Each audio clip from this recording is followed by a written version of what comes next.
Siempre es desafiante poder compartir la palabra de Dios. Siempre es, a mí me genera alegría, de hecho, que cuando uno tiene que predicar y están las canciones y están el protocolo, que es todo, así es necesario, hace falta, uno tiene así esa adrenalina, así, pero ¿cuándo me van a dar para que yo predique? Ya quiero de una vez por todas predicar, ¿ah? Pero en ese apuro, en esa ansiedad por querer entregar la palabra, muchas veces uno puede traer una palabra que genere confusión, que genera, no se comprende bien. Por eso me gusta también poner algo de humor y ojalá que a mí no me pase lo que le pasó a una familia inglesa que paseaba por Escocia, ¿no? Una familia inglesa estaban paseando por Escocia y visitaron una casita muy linda ahí, y el dueño de la casa era un pastor metodista. Y ellos pensaron, esta familia inglesa pensó que esa casita, esa cabaña, podía ser el lugar donde podían pasar sus próximas vacaciones. Entonces el pastor los llevó a recorrer todas las comodidades de la cabaña. Y esta familia decidió ir de vacaciones allí, a ese lugar. Pero la señora, la madre de la familia, se dio cuenta que en ninguna parte de la casa había visto el baño. Entonces le encargaron a la hija de la familia que le escribiera una carta al pastor para que le informara acerca de los baños, porque no lo habían visto. Entonces la hija le escribe la carta al pastor metodista. Y en una parte de la carta le pone: pastor, nos gustó mucho su cabaña, que hemos decidido pasar nuestras vacaciones allí, pero nos llamó la atención y quisiéramos que nos informara dónde queda el servicio, y no le pone de baño, le pone como para disimular un poco, WC. De hecho, cuando yo ahora fui al baño está WC, Water Closet. Oh, que como domino el inglés, ¿no? Entonces le ponen: ¿nos podría informar sobre el WC? Entonces cuando el pastor lee la carta y lee WC, él pensó: esta familia quiere saber dónde está la Wesley Chapel. No lo relacionó con el baño, lo relacionó con la capilla metodista. Y le contesta: tengo el gusto de comunicarle que el servicio al que usted se refiere se encuentra a 12 kilómetros de la casa. Es un poco molesto, sobre todo si tiene la costumbre de ir con frecuencia. Y algunas personas pasan todo el día en el lugar, se llevan comida, los asientos son de terciopelo púrpura y tiene aire acondicionado. Y para evitar el bochorno y la aglomeración, yo les recomiendo que vayan temprano para encontrar lugar. Mi mujer la última vez estuvo 3 días y llegó tarde y tuvo que estar todo el servicio de pie. Los niños se sientan y cantan juntos a coro, y a la entrada se les da un papel, y a las personas que no alcanzan a recibir este papel pueden compartirlo practicando la comunión con el hermano que tienen sentado al lado. Y por favor, a la salida deben devolver el papel para seguirlo usando todo el mes. Bueno, yo espero que cuando se me ocurre decir alguna palabra en griego o en hebreo, usted no la interprete mal, ¿no? No me confunde el Water Closet con la Wesley Chapel. Se lo pido por favor. Bueno, muy bien. También es para mí un privilegio poder estar con estos hombres de Dios que yo admiro, como el apóstol Lucas, el apóstol Dani, a quien tiene un respeto, un cariño, un afecto especial. Y usted sabe, apóstol, que desde el primer día que nos vimos, usted sabe, yo vine en el 2008 por primera vez a Colón. Y yo no venía a predicar, vine a acompañarlo al apóstol Juan. Pero desde ese primer día que nos vimos ya se generó un afecto especial entre nosotros, y creo que son esas conexiones divinas que por ahí a algunos no les gusta hablar, pero yo creo que sí, porque están relacionadas con el propósito eterno de Dios. Una vez más, gracias por invitarme. Gracias al apóstol Lucas. ¿Qué podemos decir del apóstol Lucas? un hombre tremendo de Dios que ha impactado, y yo siempre se lo digo a él, él ha impactado a mi generación, ha impactado está impactando a estas generaciones con palabras de sabiduría, de revelación, con el equilibrio y la responsabilidad, el conocimiento, la unción. Gracias apóstol, por poder estar también compartiendo con usted en esta mañana. Bueno, muy bien, yo quiero comenzar esto. Mire, yo le voy a decir la verdad, pocas veces he tenido tanta, voy a decir una palabra, lucha en mi interior por cómo comenzar, cuál ser el primer mensaje de compartir con ustedes en esta mañana para seguir la línea de lo que planteó anoche el apóstol Lucas, de lo que compartió el pastor Phillips. Y quiero hacer una mirada, quiero que veamos una mirada, hagamos una mirada del mundo en que vivimos, porque si nosotros no entendemos el mundo en que vivimos y tenemos pocas posibilidades de hacer, de cumplir, de manifestar lo que Dios quiere en este tiempo. Por eso me gusta esa expresión tan usada, y que, como decía ayer el apóstol Lucas, hay palabras que se usan tanto que se desgastan, pero me gustan los 200 de la tribu de Isaacar que decían que eran los entendidos en los tiempos. Yo creo que más que nunca necesitamos ser entendidos en los tiempos. Mire, le voy a decir algo. En el huerto del Edén, cuando el hombre desobedece a Dios, todos conocemos la historia. ¿Qué ocurrió? ¿Qué fue uno de los grandes efectos nocivos y trágicos que produjo el pecado en el hombre? Es que distorsionó las facultades humanas que Dios había creado de una manera perfecta. Por eso es necesario salvar el alma. Usted sabe que el alma tiene 3 facultades. Tiene el intelecto, tiene los sentimientos y tiene la voluntad.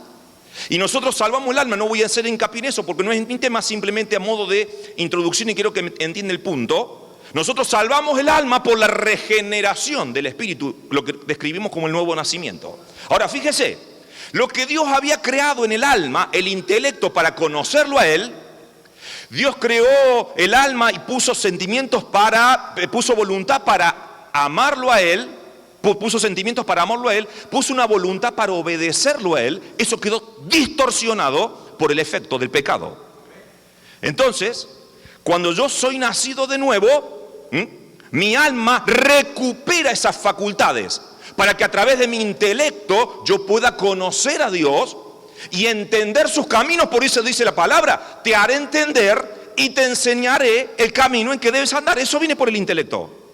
En los sentimientos viene en la voluntad, en los sentimientos viene el deseo de amar a Dios. Entonces, con la mente conozco, con los sentimientos amo a Dios y con la voluntad obedezco a Dios.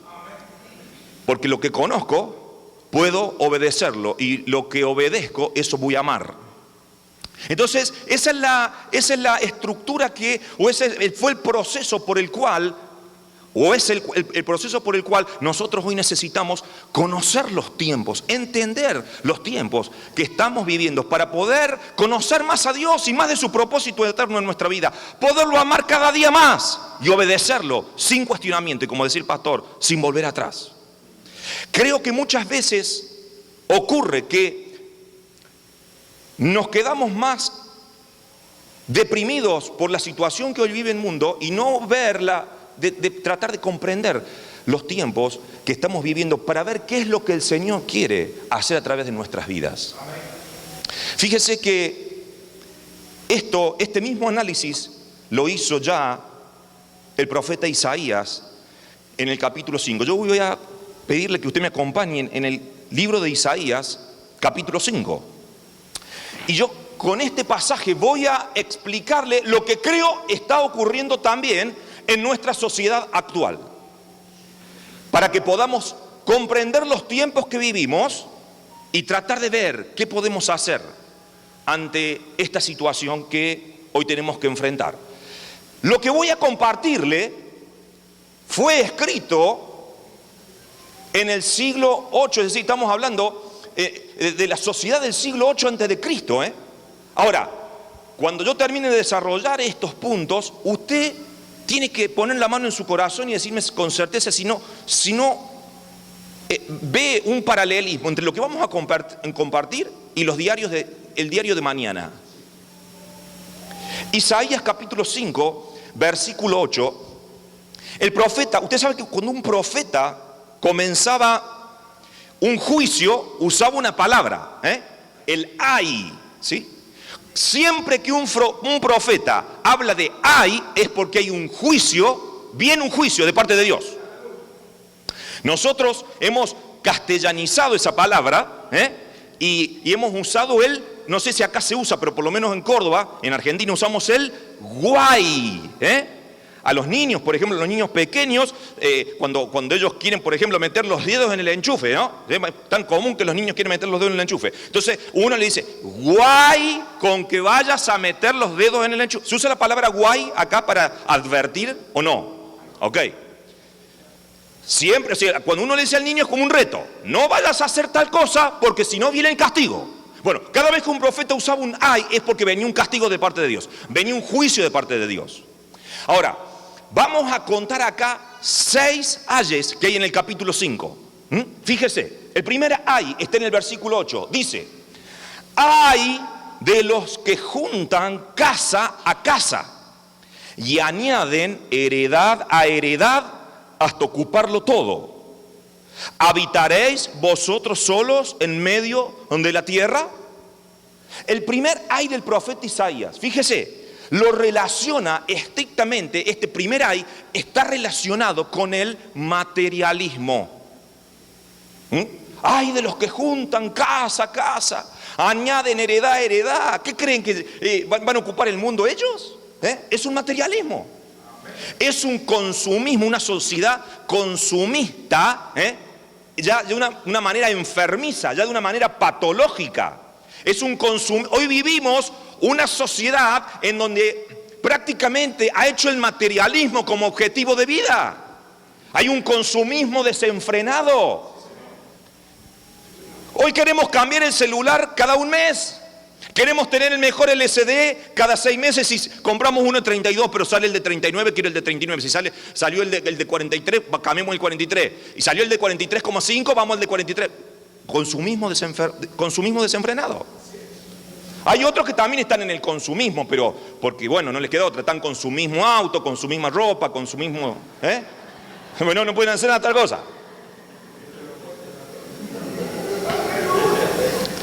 El hombre cree que mientras más tiene, más feliz va a ser. Esto me hace recordar a la parábola de Jesús, ¿se acuerdan?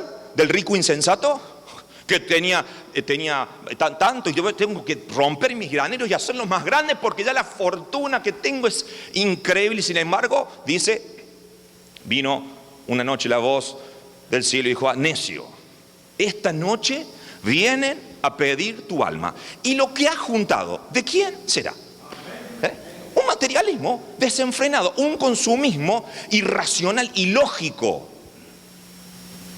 Es que pareciera que el materialismo, un autor lo dice de una manera muy interesante. Hoy la sociedad bebe el agua salada del materialismo. Es interesante, ¿saben por qué? Porque cuando uno tiene sed y quiere calmar su sed con agua salada, ¿qué va a pasar? Va a tener más sed todavía. Eso produce el materialismo. Un consumismo desenfrenado. Y quiero cada vez tener más, porque creo que de esa manera voy a ser feliz. Creo que los bienes materiales van a llenar el vacío existencial en mi vida. Y Jesús dijo muy sabiamente, fíjense qué interesante, ¿no? La vida del hombre no consiste en los bienes que posee. Y ya el profeta Isaías lo dijo 2400 años atrás, 2700 años atrás. Ay de los que hacen del materialismo su objetivo de vida. Seguimos. No me quiero tomar demasiado tiempo, quiero dar tiempo a los otros ministros para que también desarrollen sus temas. El segundo punto está en el versículo 11 y dice, ay de los que se levantan de mañana para seguir la embriaguez y que se están hasta la noche, hasta que el vino los enciende. Segundo, ay, que me habla de una filosofía hedonista. No solamente tenemos materialismo, ahora vemos el hedonismo. ¿Y qué es el hedonismo? El hedonismo es un amor desenfrenado por el placer. Si el materialismo es un amor desenfrenado por consumir, el hedonismo es un amor desenfrenado por el placer. Hago del placer mi objetivo de vida. Hago del placer el enfoque de mi existencia. Eso es hedonismo. Vivo el placer por el placer mismo. Y ya dice Isaías, hay de los que se levantan de mañana para seguir la embriaguez y están hasta la noche. Y en sus banquetes hay arpas, vihuelas, tamboriles y flautas. Y no miran la obra de Jehová, ni consideran la obra de sus manos, porque ellos lo único que les interesa es el placer por el placer mismo. Y por eso se desenfrenan en una carrera alocada, de pasiones sexuales descontroladas, de violencia, de adicciones y de todo como dice el escritor de los Hebreos, de todos estos deleites temporales del pecado. Hacer de la vida, hacer como objetivo de vida el placer, una vida de hedonismo. Fíjese, ya lo decía Isaías, 2400 años, 2700 años atrás. ¿Cuánta gente hoy usted ve que vive solamente por el placer? Usted lo puede ver en los medios masivos de comunicación y las personas que hacen gala de su fortuna, los materialistas, y hacen gala de sus noches de disipadas, en donde solamente quieren experimentar un placer. Sigo. Vamos al tercer ay, versículo 18. Escuche bien, muy interesante. Dice, ay de los que traen la iniquidad con cuerdas de vanidad y el pecado como con coyundas de carreta, los cuales dicen, venga ya, apresúrese su obra y veamos, acérquese y venga el consejo del Santo de Israel para que lo sepamos. Mire, no solamente Isaías habla de materialismo, no solamente Isaías habla de hedonismo, ahora va a hablar de racionalismo. Racionalismo. Es muy interesante el racionalista, porque el racionalista, quiere confrontar con Dios. Y dice que tiene su pecado atado como con correas. ¿Qué es el racionalismo? El racionalismo fue una filosofía que empezó con un filósofo llamado René Descartes, en donde él estableció y dijo, el hombre es la medida de todo. Nada yo voy a seguir que no pueda explicar a través de la razón. Ese es el racionalismo. Todo lo pasa por la razón. Y todo y es un desafío a la palabra divina. Por eso venga el consejo del Santo de Israel. Venga, que venga. Pero nosotros tenemos nuestro pecado y nuestros caminos atados con correa. Que venga, ¿sabe por qué? Porque no le vamos a llevar el apunte. Porque nosotros todo lo que no podemos explicar racionalmente lo descartamos, lo desechamos.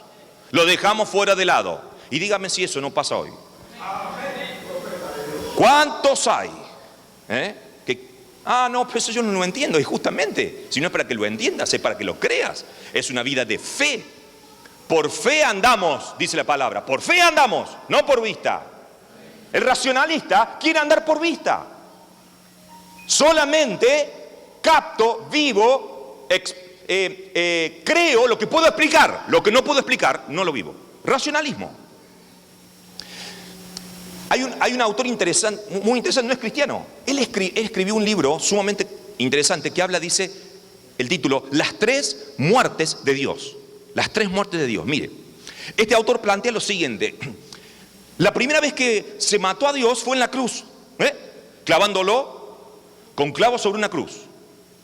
La segunda muerte de Dios ocurrió justamente con el advenimiento de esta filosofía racionalista que fue René Descartes y la famosa frase de Friedrich Nietzsche, ese ateo que dijo, ¿se acuerdan?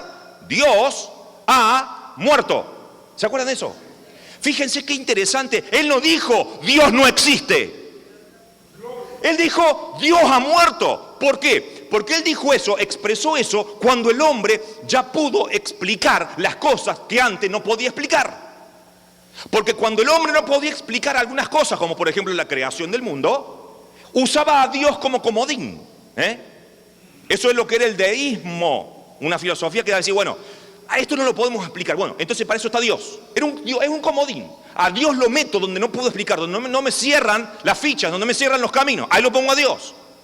Pero como ya el hombre empezó a darle explicación a algunas cosas, como la creación, con la teoría tan diría yo, espeluznante y trágica, tenebrosa del Big Bang, dijimos, bueno, ya Dios no nos necesita para que expliquemos el mundo. Entonces ya no es Dios no existe, Dios ha muerto, la segunda muerte de Dios. Pero dice, habría una tercera muerte de Dios. Si Cristo se volviera a encarnar y caminara por las calles de este planeta, de este planeta Tierra una vez más, ya no harían falta los clavos para matarlo, no haría falta una filosofía para matarlo. Hoy la gente lo mataría con la indiferencia. El racionalista haría esto. Vivimos una sociedad racionalista. Entonces ignoraríamos a Dios. Las tres muertes de Dios ocurren porque se implantó, se infectó nuestra sociedad con racionalismo. A ver, seguimos. Versículo 20. Hay de los que a lo malo dicen bueno y a lo bueno malo, que hacen de las luz tinieblas y de las tinieblas luz, que ponen lo amargo por lo dulce y lo dulce por lo amargo. Miren si a mí me fascina estudiar la Escritura. ¿Qué quiere que le diga? ¿Cómo veo la sabiduría divina impartida en su palabra? 2700 años atrás, Isaías se anticipó a las sociedades que iban a venir, iban a precederle a él, iban a sucederle a él. Impresionante. No solamente habla, y fíjese, yo no estoy forzando el texto, quiero que vea que yo no estoy haciendo una alegoría, yo se lo estoy mostrando, se lo estoy demostrando bíblicamente. Isaías está hablando de materialismo, él está hablando de hedonismo, él está hablando de racionalismo, y ahora va a hablar del relativismo. Y compara tinieblas con luz, dulce con lo amargo, lo malo y lo bueno. Hoy vivimos un relativismo, es decir, una pérdida completa de valores. Valores completamente distorsionados.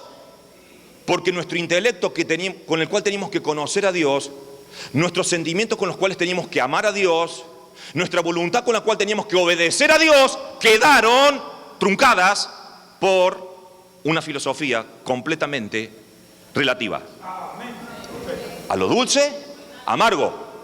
A lo amargo, dulce. Hoy ya no sabemos si es sexo masculino o sexo femenino. Ahí tenemos una tercera opción. Y no sé si cuarta o quinta. Ya no sabemos si queremos promover el asesinato con el aborto. Y tantas otras cosas que podríamos hablar que ustedes saben bien. Es puro relativismo. Ya se ha perdido el valor, se perdieron los límites. Un relativismo que no sabemos cómo llamarle las cosas. Ya se perdió todo. Hay una pérdida completa del valor. No hay referentes. A mí nadie me va a venir a decir lo que está bien y lo que está mal. Que a nadie se le ocurra. Nadie a mí me va a decir lo que yo tengo que hacer. ¿No escuché esa frase? Hay cantantes que han promocionado mucho esa frase. Está prohibido prohibir. Qué insensatez, ¿no? Porque, ¿sabe qué pasa? Se malentiende la ley. Cuando uno quiere hablar de la ley de Dios, que la ley de Jehová es perfecta, cree que la ley ha venido para, y estoy hablando la ley como palabra de Dios, ha venido para someternos a una vida de claustro, de limitaciones. Y son tan cortos, son tan insensatos, son tan necios, que no se dan cuenta que detrás de cada mandamiento de Dios está revelado su amor. Amado, Usted cuando lea la palabra, un ejemplo, uno solo, cuando lea, no os embriaguéis con vino, en lo cual hay disolución, no es que Dios no quiere que no tomes vino para no dejarte experimentar esa sensación de enajenación que produce cuando uno está bajo los efectos del alcohol. Vos no me mire con esa cara, me contaron a mí, no es que yo no es. No, dice pastor, qué bien que lo describe las sensaciones, ¿no? No es por eso, es porque Dios sabe que el alcohol es un tóxico para tu hígado. Tampoco voy a decir con esto que no hay que tomar alcohol, no, se ha comprobado también científicamente, no voy a entrar en ese tema, que una dosis de algunas bebidas alcohólicas en pequeña cantidad son benéficas, beneficiosas para el cuerpo humano, está bien. Pero de ahí a extralimitar, no, por eso no es no toméis, no embriaguéis, son dos cosas diferentes. Detrás de cada mandamiento de Dios está revelado su amor. Pero no, nosotros no queremos ya límites. Y como decía el cambalache, un tango allá en Argentina muy popular. Ahora la Biblia llora al lado del calefón. La Biblia se dejó a un lado porque Dios a mí me pone límites y yo no quiero vivir con los límites que me pone Dios. Es un relativismo total. Porque yo a lo amargo le quiero decir dulce, a lo dulce amargo, a la tiniebla luz, a la luz tiniebla, y a lo bueno malo y a lo malo bueno. Punto, se terminó. Así estamos. Sigue. Y ya vamos terminando. Mire, el versículo 21 dice: hay de los sabios en sus propios ojos y de los que son prudentes delante de sí mismos. Fíjese. Entonces, a ver, vamos a ir repasando porque yo sé que esto puede sonar palabras por ahí un poquito complejas que nos estamos acostumbrados, pero son sumamente necesarias para que entendamos los tiempos, hermanos, queridos, amados, y ver qué podamos hacer. No solamente Isaías vio el materialismo, no solamente vio el hedonismo, no solamente vio el racionalismo, no solamente vio el relativismo, ahora está viendo el humanismo. Sabios en su propia opinión. Eso es el humanismo. Solamente considero mi opinión. La vida se transforma en un experimento que deja a Dios afuera. Por eso Pablo hacía tanto hincapié en esto. Habla de la sabiduría humana. Yo no fui a ustedes con palabras de humana sabiduría o de vana palabrería. Yo fui a ustedes con demostración del Espíritu Santo y de poder. Humanismo. Hoy queremos impactar desde los púlpitos, y yo me incluyo, bueno, estoy exento de eso, con palabras humanistas, con filosofías humanistas. Fíjese que hoy se dejó de los púlpitos a hablar de pecado, a hablar de la cruz, a hablar de arrepentimiento. Ya no hablamos de infierno. Y no estoy acá para entrar también en un evangelio en el cual yo me creí que también creo que es nocivo. Yo creo en el evangelio de gracia. No creo tampoco en el evangelio de terror. Yo me crié en un evangelio de terror, amado. Y no es que soy, uy, pobrecito. Yo me crié en una denominación, mire, yo me crié en una denominación muy cerrada. No le voy a decir, no voy a decir cosas que acá haya algunos de esa denominación. Mire, yo tenía 11, 12 años y yo daba cátedra de Apocalipsis, hermano. A mí me enseñaron más Apocalipsis que los evangelios. Yo sabía quién era, cuáles eran los 7 cuernos, los 7 jinetes, le daba la explicación de la bestia y de las bestias que me enseñaron. Hablaba de todo, yo podía hablar de todo. Del anticristo, del falso profeta, que si era judío, que si era griego, que si era hebreo, que salía del mar, qué significa, cómo iba este triunvirato satánico, cómo va a gobernar el mundo. Yo sabía todo, hermano. Me olvidé mucho, gracias a Dios, de eso. Entonces, miren, ¿sabe cómo nos pasaban películas? Había 2 películas en esa época. Una se llamaba Como un trueno distante y otra se llamaba Como ladrón en la noche. En donde uno veía la película, estaba así, imagínense, yo era un niño. O sea, usted tiene que pensar, 11, 12 años atrás serían los 4 o 5 de ahora, más o menos, para que tenga una relación. Era un niño ingenuo, inocente. Yo veía eso que la película trataba de cuando una parejita, iba un pastor a predicarle, el muchacho aceptaba a Cristo, ella no. Y al otro día, el Señor venía, ella se levantaba y escuchaba que el afeitador estaba andando. Entonces, el Señor se lo había llevado el marido y ella se quedó a enfrentar la gran tribulación. Hermano mío, me convertí 18 veces en la película, yo. Claro, yo no quería pasar, yo quiero pasar por la gran tribulación. Y entonces, bueno, y después estaba la segunda parte en donde termina decapitada la chica. Bueno, hablando ahí de... Bueno, en fin, tampoco creo en el evangelio del terror. Creo en el evangelio de la gracia. Pero ahora, hermano querido, yo puedo negociar, a ver, podemos negociar. Mire, yo lo veo al apóstol Lucas y apóstol, no lo quiero adular, realmente, pero yo lo admiro, es decir, yo lo veo al apóstol, ve una camisita, sport, él es un elegante sport, él está vestido hoy de elegante sport. Yo me quedé en el saco y la corbata, hermano, pero me gusta a mí, ¿qué quiere? Yo lo veo con la camisita afuera, hasta me gustaría, pero no, es decir, y podemos negociar, y no por eso, mire, yo he visto en congresos, mire, yo le he visto en congresos que hay hermanos que no quisieron compartir el púlpito con otro hermano porque o estaba con barba, o había venido sin saco y sin corbata, legalista, sí señor, legalismo total. Esas cosas las vamos a negociar. Mire, si hoy me va a separar un vestuario. No, esas cosas no se pueden negociar. Vamos a negociar si vamos a tocar con instrumentos, sin instrumentos. Ve, me encantó eso de cuando el hermano que terminó, mire, a usted no le hace falta música para cantar al Señor. A mí no me hace falta música. Porque si nos hace falta música, perdemos el punto del pastor. Yo necesito el estímulo musical para que la gente, bueno, ahora por favor, y yo lo hago, no digo que esté mal, simplemente creo que no son cosas imprescindibles. Porque cuando damos el enfoque a lo que no es imprescindible, perdemos de vista lo esencial.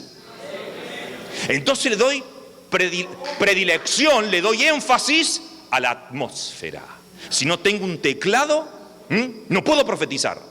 Porque solamente nos basamos en... Sí, porque Eliseo necesitó un tañedor para... Una vez lo pidió el tañedor, hermano, querido. Una vez lo pidió. Yo puedo una vez decir, bueno, por favor, que siento que quiero compartir una canción, vamos a tocar. Pero una vez, no siempre, ya lo hacemos de una doctrina. Entonces, nos enfocamos en lo superficial y perdemos de vista lo esencial. ¿Ves? Entonces, hay cosas que podemos negociar, hay cosas que la podemos hablar, pero hay cosas, hermano, no me pida que negocie. Si vamos a predicar el evangelio, y hoy, mire, se lo dice alguien que yo doy clases, mire, doy conferencias de 7 días, 4 días a la semana. Estoy hablando a auditorios, ya sea en la iglesia, en la facultad o en conferencias motivacionales en hoteles. Se lo dice alguien que da conferencias motivacionales en el sentido como una forma, una herramienta, una estrategia para alcanzar a los perdidos. Claro que hemos entendido eso. Hoy la gente no quiere ir a nuestro culto porque no los entiende, hermano. Usted tiene que ponerse a pensar. Hay gente que cuando nos escucha hablar en lengua y decir, ¿qué le pasa? Es decir, no entienden nuestra liturgia, no entienden nuestras ceremonias que están bien, nosotros está bien, lo vamos a seguir disfrutando. Entonces, le generemos sí a ellos una atmósfera, le demos un mensaje, ¿sí? Le llamemos motivacional, pero escúcheme bien algo. Su única solución, yo tengo un título ahí que siempre hablamos, soluciones divinas a problemáticas humanas. Es decir, su única solución es venir a la cruz, pedir perdón por sus pecados, entender que Cristo Jesús ocupó su lugar, que usted es un pecador y que si no se arrepiente, se va a enfrentar al castigo eterno porque está establecido a los hombres, que mueran una vez y después del juicio. Hermano, no se lo diga así, pero eso no lo voy a negociar. Porque si no, termino en un evangelio light, en un evangelio humanista. Alguien dijo, hablar de evangelio humanista es como hablar de un demonio angelical. ¿Cómo se va el tiempo? Es uno de los peores enemigos de los predicadores es el tiempo. Por eso tengo que terminar. Y por último, versículo 22. Hay de los que son valientes para beber vino y hombres fuertes para mezclar bebidas. Escuchen bien. Los que justifican al impío mediante cohecho y al justo quitan su derecho. Se lo voy a traducir al cordobés, no se lo puedo traducir al panameño porque no sé hablar panameño. Pero en el cordobés sería así. Los que justifican al desgraciado, al sinvergüenza, con una coima. Usan acá la palabra coima, ¿verdad? Eso es el cohecho, el soborno, la coima. Si no, ve a Odebrecht. Acá seguramente tienen que haber escuchado también de Odebrecht, ¿ah? Por poner un ejemplo nomás, uno solo a nivel mundial. Pura coima, que pega a la mayoría de los países. Bueno, ¿qué es esto, hermano querido? Esto es el efecto del secularismo. Escuche bien. Mire, cuando usted escucha una palabra que termina con ismo, es una exageración de algo. Por ejemplo, yo no estoy en contra de lo místico. Yo creo que dice la Biblia, de hecho, que somos el cuerpo místico de Cristo. Yo creo en lo místico.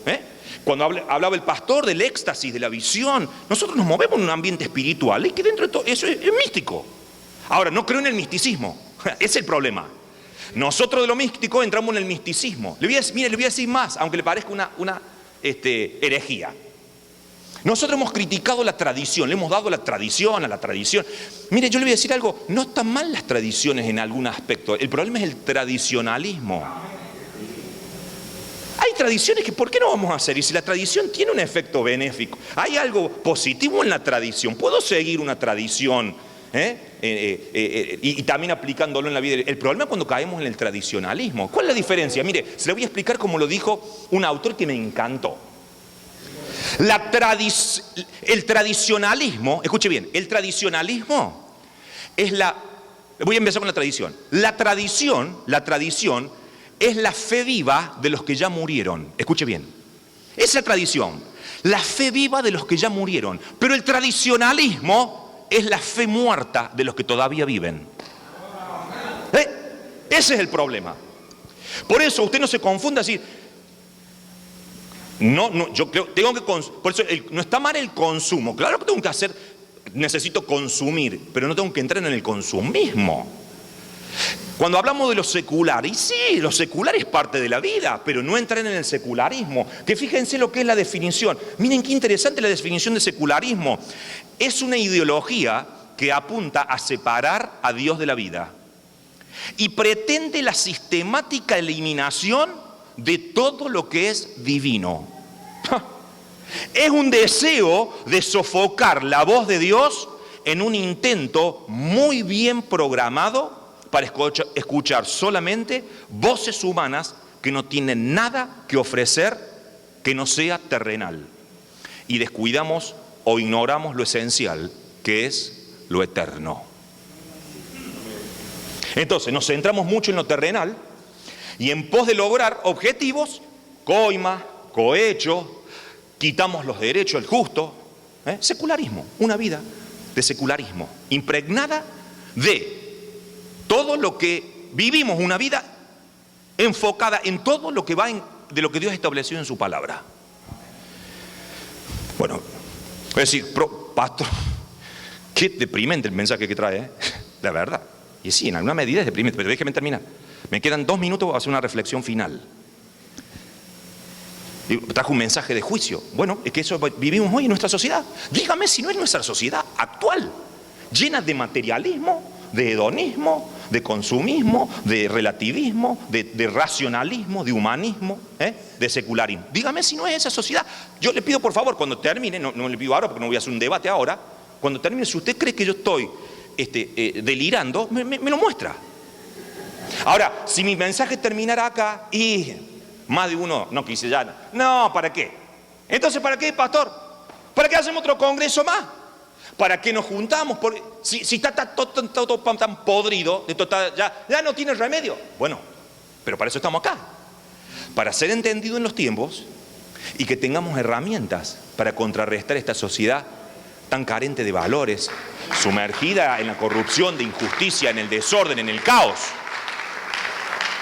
Amado, Jesús pasó por esta sociedad también, y Él confrontó al poder religioso de la época. ¿O no? Fariseos. Confrontó con los fariseos. ¿Ustedes saben qué son? Sepulcros blanqueados. Es decir, tienen una cosmética, tienen una apariencia de algo espectacular, pero por dentro hieden. Confrontó al poder judicial. Ustedes saben que el poder judicial en la época de Jesús estaba manejado por los saduceos. Los confrontó. Maestro, estas cosas ocurrirán antes o después. Ustedes son tan necios que conocen las leyes, conocen cuándo el tiempo va a cambiar y no saben leer los tiempos. Él confrontó el poder político. ¿Se acuerdan cuando vinieron unos fariseos y le dijeron, maestro, si no te vas de la ciudad, Herodes te va a matar? Interesante lo que le dice Jesús. Miren, díganle esa zorra. No le dijo, pero fíjense, no le dijo zorro, le dijo zorra. Jesús le dijo, miren, díganle a ese poco hombre, primero que si tiene algo que decirme, que venga y me lo diga en la cara, a ver si se anima. Díganle a esa zorra que yo curo, que yo sano, que yo libero demonios, y hasta que, miren, tengo que estar 2, 3 días hasta pasado mañana, y hasta que yo no termine, no me voy a ir. Había que ponerse enfrente de Herodes. Por supuesto que después Jesús termina en el juicio más injusto que registra la historia. ¿Usted se acuerda que a Jesús lo llevan? ¿Se acuerda cuando lo sacan, lo llevan a la casa de Anás? El sumo sacerdote Anás, que le voy a decir algo. Anás, en esa época, no era sumo sacerdote, era un ex sumo sacerdote jubilado. ¿Y qué había hecho? Anás puso 5 de sus hijos en el Sanedrín. Y uno de los nietos de él. ¿Ve? Lo mismo que pasa hoy en la justicia. A veces pasa lo mismo hoy. Estamos afuera del poder, pero digitamos todo. Bueno, no nosotros, los gobernantes, los corruptos. Y en el juicio más injusto de la historia, en donde el justo fue crucificado y el criminal liberado, me estoy refiriendo a Jesús y a Barrabás, se logró la obra más extraordinaria que uno pueda disfrutar. Saber que por ese juicio injusto nosotros hoy podemos decir, tengo vida, vida eterna, vida nueva y vida en abundancia.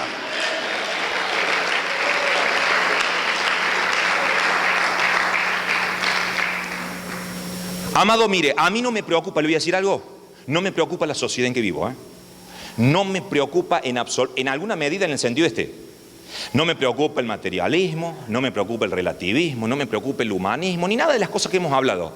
¿Sabe qué me preocupa? Que cuando estos gérmenes tóxicos se quieren infiltrar en el pueblo cristiano. Ahí sí, como profeta de Dios, me empiezo a preocupar, porque veo muchas plataformas llenas de materialismo. No voy si no me dan un determinado monto. No voy a predicar. ¿Quiere que vaya a su evento? Quiero primera clase. Quiero tanto de... Si no, no voy. Pero ¿quién te cree que sos, hermano? ¿Quién te cree que sos? ¿A quién le ganaste, diríamos en Córdoba? ¿A quién le ganaste? Y es mucho más de lo que usted cree, Veo la iglesia llena de humanismo. Como ya hablamos recién. Ya no se habla de pecado. No, escuché un pastor. La gente sufre tanto. ¿Cómo yo en la iglesia encima le voy a cargar culpa? Justamente, hermano. Necesitas hablarle de la culpa para que sea liberado de la culpa y venga el conocimiento de la verdad y sea libre de la culpa. Ahí yo me empiezo a preocupar cuando esto se infiltra en el pueblo de Dios. Permítame esta locura. 3 cosas le quiero decir. Mire, hay 3 mecanismos básicos por los cuales, se lo voy a hacer rápido, mire, pero es muy interesante esto. No quiero dejar de decirlo porque no voy a tener oportunidad en otro momento. Hay tres circunstancias básicas, 3 mecanismos básicos por los cuales el cuerpo humano se enferma. Escuche bien. El primer mecanismo por el cual una persona se enferma, esto me lo va a captar rápido porque es así, es la inmunosupresión o la inmunodeficiencia. ¿Qué quiere decir esto? Inmuno está relacionado a nuestro sistema defensivo. Usted sabe que el organismo, dentro de la sangre están los glóbulos blancos. Ellos son los encargados de defendernos de todo lo que podemos llamar noxas, es decir, de todos los agentes capaces de producir lesión, que pueden ser externos o pueden ser internos. Por ejemplo, en este momento nosotros estamos expuestos, en este auditorio, no lo vemos, pero estamos expuestos a 4 tipos de gérmenes: bacterias, virus, hongos y parásitos. Que si nuestro sistema inmunológico no estuviese atento, alerta, nos enfermaríamos. Entonces, cuando las defensas caen, me puedo enfermar. Y las defensas pueden caer por un montón de cosas. Pueden caer porque no estoy comiendo bien, pueden caer porque no me estoy alimentando bien, pueden caer porque no estoy descansando bien. En fin, hay un montón de cosas. que hacen que las defensas caigan. Inmunodepresión, inmunosupresión, me enfermo. Segundo mecanismo por el cual, en líneas generales, la persona se enferma, es un mecanismo, escuche bien, de autoinmunidad. ¿Qué es la autoinmunidad? La autoinmunidad es cuando este sistema inmunológico, es decir, estos glóbulos blancos, reaccionan contra células del cuerpo. Es decir, que el cuerpo ataca el cuerpo. Por ejemplo, a ver, se lo voy a poner fácil. Una enfermedad muy común hoy, la diabetes tipo 1. Diabetes tipo 1. Le pongo esta, es la más común. La diabetes tipo 1 es una enfermedad en donde las personas necesitan inyectarse insulina. ¿Por qué? Porque el organismo dejó de producir insulina. ¿Por qué dejó de producir insulina? En la diabetes tipo 1, no en la 2. La 2 es otra cosa. En la diabetes tipo 1, el organismo deja de producir insulina. ¿Por qué? Porque por una razón que se desconoce, el sistema inmunológico, estas células encargadas de defendernos, vieron a las células encargadas del páncreas, que son unas células especializadas, son unas células beta del páncreas, las vieron como enemigas. No se sabe por qué. Vieron que la célula beta no era una célula del organismo que producía insulina, sino que la vieron como un enemigo. Y las destruyeron. Por eso, para que usted me entienda, por ejemplo, a los niños menores de 1 año, por lo menos en Córdoba, no digo que ahora haga esto, no. En Córdoba, a los niños menores de 1 año, en Argentina, a los niños menores de 1 año no se les recomienda tomar leche de vaca directamente del sachet, por más que ahorita pasteurice y demás. ¿Por qué? Porque la leche de vaca, como el niño tiene su sistema inmunológico, no está del todo desarrollado, la leche de vaca tiene una proteína que es muy similar a la célula beta del páncreas en su estructura química. Pero ¿qué pasa? Esa proteína entra y por alguna extraña razón el sistema inmunológico detecta que esa proteína es un enemigo. Entonces va y la destruye. Destruye la proteína de la leche. Pero dice, no, che, mirá, en el páncreas también tenemos proteína de leche. Claro, pero no son proteína de la leche, sino son las células beta. Pero por una similitud química también la atacan y las destruyen. Entonces dejan al páncreas sin la producción de insulina. ¿Se entiende? Yo sé que es complejo, pero es una reacción del cuerpo contra el cuerpo. Autoinmunidad. Y la tercera es la tolerancia. Otro mecanismo por el cual nos enfermamos. Toleramos al germen. Por ejemplo, en la tuberculosis. Usted sabe que la tuberculosis la produce una bacteria que se llama el bacilo de Koch. El bacilo de Koch entra al organismo y él necesita mucho oxígeno. La bacteria crece con oxígeno. Por eso coloniza, sobre todo la tuberculosis más predominante, la tuberculosis pulmonar. Aunque hay otro tipo de tuberculosis, se puede estar en el riñón, puede estar en el hueso. Está en el pulmón. Entonces, ¿qué pasa? Entra el pulmón, se siente, imagínense, se siente feliz en el pulmón. ¿Y qué hace el sistema inmunológico? En vez de eliminarla, la tolera. Deja que haga lo que quiere. Interesante. La tolera. Entonces la bacteria se siente a sus anchas, no tiene quien le ponga límites y termina destruyendo el pulmón.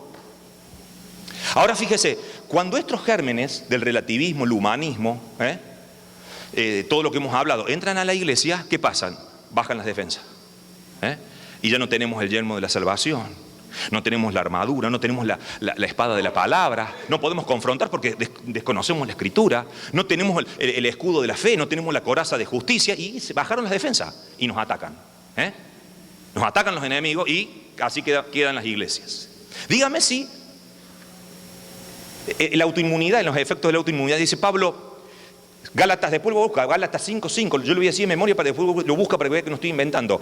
Tengan cuidado que si ustedes se muerden y se comen entre ustedes, no se consuman entre ustedes. Autoinmunidad, el cuerpo reaccionando contra el propio cuerpo. Si os mordéis y os coméis unos a otros, miren que no os consumáis unos a otros. Es que con el relativismo, el humanismo, el secularismo, el materialismo, y empezamos a chocar entre nosotros. Y ya desconozco al hermano. Y ya no lo veo un hermano, ya lo veo un enemigo. Entonces lo como, lo muerdo. Y terminamos destruyéndonos. Y si no, tenemos la tolerancia. Empezamos a tolerar. Dejémoslo a los jóvenes sobre todo, dejémoslo. Si le decimos algo mejor se ofende. Los hermanitos, ¿qué le vamos a decir a ese hermanito? A lo mejor se ofende, se me va de la iglesia y me quedo sin el diezmo. Toleramos. Y por tolerancia se enferma el cuerpo. Tengo algunas cosas contra ti, dice en la iglesia en Apocalipsis. Está todo bien, pero tengo que toleras a esa mujer que se llama Jezabel, que hace fornicar y adulterar a mi siervo. Tolerancia, ¿eh? Por tolerancia, por autoinmunidad cuando nos atacamos entre nosotros, porque nos caen las defensas, descuidamos nuestras disciplinas espirituales, se enferma el cuerpo. Entonces, eso es lo que me preocupa, amado. Entonces, ¿qué he venido a decirte? El último ahí. Capítulo 6, en el año que murió el rey Usías, vi yo al Señor, dice Isaías. Y aquí está la palabra de esperanza que quiero sembrarte en esta mañana. Dice, y había serafines, y los quiciales de las puertas se estremecieron. Versículo 5, entonces dije, ¡ay de mí! El profeta había estado viendo todos los ayes de la sociedad. La pregunta es, Dios le dio una lección. Isaías, está bien, están bajo juicio por eso, pero ¿sabes qué? Yo no estoy esperando, en otras palabras, Dios está diciendo, yo no estoy esperando que la sociedad cambie. Yo estoy esperando que tú cambies. Por eso Isaías se pone bajo juicio y dice, ay de mí, que soy hombre inmundo de labios. Y vino el serafín y puso el carbón en sus labios, en la zona más sensible del cuerpo. La piel del labio es la zona más sensible del órgano, por lo menos una de las zonas más sensibles. Por eso le quedó la marca de la santidad. Entonces, cuando Isaías limpió su culpa, tuvo la marca de la santidad, ahí pudo decir, ahora sí, Señor, heme aquí, envíame. Amén. Para eso estamos en estos días acá. Para decir, Señor, yo necesito que me limpies, que me purifiques. Necesito reencontrarme con el Cristo glorificado. En la salvación, ustedes saben que la salvación tiene esos tres componentes: la justificación que tiene que ver con el pasado, por eso dice justificados pues por la fe tenemos paz para con Dios, pero también la salvación tiene una beta la beta de la santificación, de santificados, separados del mundo, para servir al Rey de Reyes, al Señor de Señores. Pero también la salvación tiene el otro, la santificación tiene que ver con el presente, justificación con el pasado, santidad con el presente y glorificación con el futuro. Porque cuando le veamos a Él, seremos semejantes a Él, porque le veremos tal como Él es. Estamos aquí para decir, Señor, ay de mí, límpiame, purifícame, para que pueda decir, heme aquí, envíame a mí. Ojalá que cuando terminemos este congreso, ese pueda ser nuestra expresión. Porque hemos entendido la sociedad que vivimos, pero entendemos cómo podemos salir de esta situación, cómo podemos influenciar, cómo podemos manifestar el reino de Dios y cumplir nuestro propósito eterno en la tierra, diciendo, Señor, ay de mí, yo soy un hombre inmundo de labios, pero ¿sabes qué? La sangre de Jesucristo me limpia de todo pecado y de toda maldad. Y Él me justifica, Él me santifica y me va a glorificar para que nosotros podamos cumplir su propósito eterno. Déjeme terminar con esta ilustración. Yo sé que quizá le he contado en otra oportunidad, pero es una de mis ilustraciones favoritas y que cierra perfecto aquí con lo que yo quiero compartirles. Es importante que, como hablábamos al principio, nuestra mente, nuestro intelecto, se enciende de tal manera que podamos conocer y entender a Dios. Ese conocimiento nos lleve a un amor más profundo, más íntimo, más cercano al Padre, para que podamos obedecerle sin punto de retorno. Lo que pasa es que creo que muchas veces hacemos mucho énfasis en lo superficial, descuidamos lo esencial. Y esta historia es la historia de una empresa que, para celebrar sus 30 años de trayectoria, hizo una fiesta. Y en la fiesta invitó, para animar la fiesta, al declamador que había ganado los premios de declamación de poesía. Era el locutor con la voz más prodigiosa, más atractiva, más magnética. Entonces lo invitaron para que asistiera a la fiesta y tuviese una participación. Pero también invitaron al pastor de la ciudad, un abuelito de 80 años que había estado predicando el evangelio allí en su iglesia. En medio de la fiesta, lleno de gente, ahí pasó el maestro de ceremonia y empezó a animar, dio la bienvenida. Y dice, bueno, y tenemos con nosotros aquí al declamador, campeón mundial de declamación, al cual vamos a invitar a que pase para que nos deleite con algunas de sus declamaciones.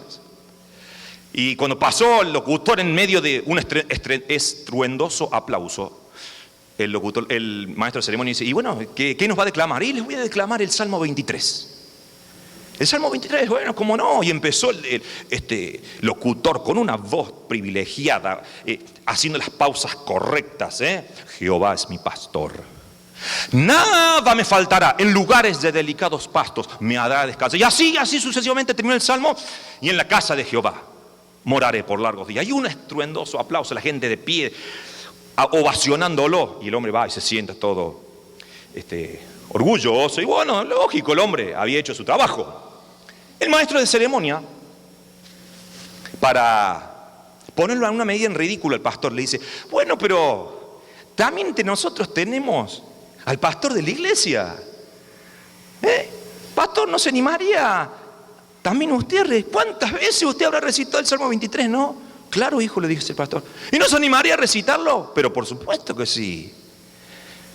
Como para dejarlo en ridículo, ¿no? Delante de semejante aclamación. Es lo mismo, predica el apóstol Lucas y después tengo que predicar yo. Me siento así, como este abuelo.